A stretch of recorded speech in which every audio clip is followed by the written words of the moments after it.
Isang maganda at mapagpalang araw po sa ating lahat mga kaibigan. Ngayon ay nais ko lang i-share sa inyo itong tinapay. Yan. Ito ho ang tawag sa amin sa Mindoro ay tiping. Yan. Ito ay gawa pa po ng Lioteboro, Socorro, Oriental, Mindoro.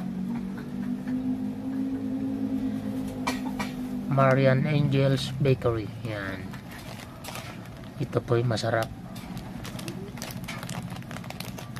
Anong tawag sa inyo sa mga tinapay na ito, mga kaibigan? Ito po ay masarap na tinapay. Paborito ko po ito. Dahil ito ay malutong na tinapay. Yan. Kaya pagka may lumuluwas dito sa Taguig, nagpapabili po ako nito sa amin. Okay, masarap po ito. Sa inyo, anong tawag nito? Mga ganitong klase ng tinapay. Gurya-gurya tawag namin. Yun, dun ho pala sa kanila dahil sa Bacolod. Gurya-gurya. Yun.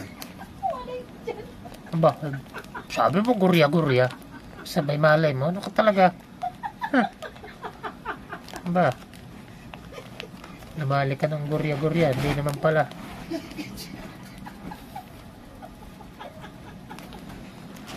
Hindi ho pala gurya-gurya. Sa Batangas kasi nakabili ako ng ganito, walang lasa. Minsan nagpunta ako ng Nasugbo, wala pong lasa eh. Tuwa nga ako dahil sabi ko, kala ko sa Mindoro lang meron din pala sa Batangas sa Nasugbo. Ang problema, matabang, hindi siya masarap. Kaya shout out sa Marian Angels. Ba, Marian ba yun o Marian? Bahala na kayo kung anong basa dyan. Marian Angels nga yata to, bakery. Dyan matatagpa sa Socorro sa Lioteboro. Shout out po sa inyo sa masarap na tinapay.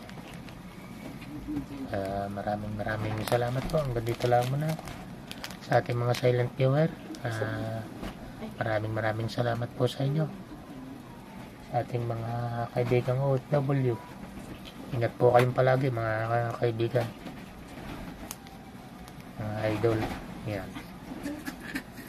Maraming salamat po sa inyong lahat. Nandito lang po muna at bye po. Ingat po kayong palagi. Bye bye.